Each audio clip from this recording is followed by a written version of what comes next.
আসসালামু আলাইকুম। আজকে খুব দুঃখের সঙ্গে বলতে হচ্ছে যে মুরব্বির একটি দুর্ঘটনা ঘটে গেছে।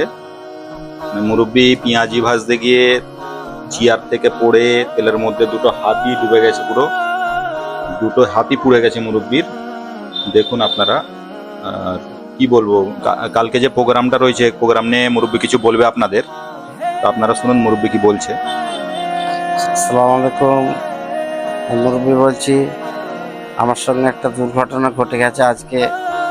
ঠিক আছে, আপনারা কালকে খুব সতর্কভাবে আসবেন, সাবধানে আসবেন, আর রাস্তা থেকে গাড়িগুলো খালি সাইড করে দেবেন, এইটাই অনুরোধ করছি। মাঠে মাঠে গাড়িগুলো ঢুকিয়ে দেবেন। আমার জন্য দোয়া করবেন যেন আমি সুস্থ হয়ে যাই ভালোভাবে, কেন আমি পুড়ে গেছি তো, সাংঘাতিক পোড়া পড়েছি, বহুত কষ্ট হয়েছে। ঠিক আছে, যাক, আল্লাহর কাছে দোয়া করবেন যেন তাড়াতাড়ি হয়ে যেতে পারে ভালো। আর তারপরে আপনারা আসবেন, কিন্তু একটু সাবধানে আসবেন বাবুরা সব। হ্যাঁ, তো আপনারা মুরব্বির কথা শুনলেন, দুর্ঘটনা ঘটে গেছে। আর মুরব্বির তরফ থেকে অনুরোধ রয়েছে, কালকে যে আসবেন আপনারা গাড়িগুলো একটু পার্কিং করবেন ভালো করে, যাতে রাস্তায় না গাড়ি থাকে। কালকে প্রোগ্রাম হবে 3 ঘন্টা চাকরি। মুরব্বি করবে বলছে, আমরা বলছি না করতে হবে না, কিন্তু মুরব্বি করবে। উনি বলছে আল্লাহ ঠিক করিয়ে দেবে। তো আসবেন আপনারা, মুরব্বির জন্য দোয়া করবেন যাতে তাড়াতাড়ি সুস্থ হয়ে যায়, উনি আবার নিজের জায়গায় ফিরে আসতে পারে।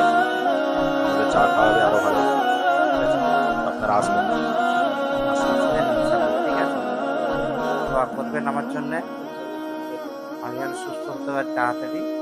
ঠিক আছে, আসসালামু আলাইকুম, সকলে ভালো থাকবেন। এই যে কিছু ভাইরা ছিল, ওনারা চা খেতে এসেছিল, ওনাদের থেকে জেনে নিন। ওনারা ছিল, ওনারা একটু হেল্প করেছে, মুরব্বীকে নিয়ে গেছে হসপিটালে ডাক্তার দেখাতে। তো ওনারা এখানে রয়েছে, ওনারা দেখেছে যে কতটুকু মুরব্বী মানে কষ্ট পেয়েছে। ওনাদের মুখ থেকে শুনুন, কিছুটা বলছে ওরা। তো মুরব্বি ছিল, তো মুরব্বি আল্লাহরই সব শুকরিয়া আদায়, নসিব ভালো, বড় কিছু ঘটনা ঘটে না। তো আমরা ছিলাম, সবই আল্লাহর ইচ্ছা। তো মুরব্বি খুব কষ্টর মধ্যেই ছিল, খুব কাতরাচ্ছিল, না দেখলে বুঝতে পারবেন না আপনারা। তো আমি যে পানি ফানি দিয়ে ডাক্তারখানায় যেয়ে ভালোভাবে এসে বড়ি ওষুধ খাইয়ে টিটিনাস দিয়ে সব কিছু দিয়ে ভালোভাবে শুইয়ে দিয়ে আমি বাড়িতেই গেছিলাম। তো দোয়া করুন যেন মুরব্বি তাড়াতাড়ি ভালো হয়ে যায়। মুরব্বির যা অবস্থা হয়ে গেছে, আপনাদের দোয়ারই সব কিছু সান হবে। তো ভালোভাবে মুরব্বিকে দোয়া করবেন, ভালোভাবে মুরব্বি যেন আবার নিজের ব্যবসাকে নিজে সুস্থভাবে রাখতে পারে।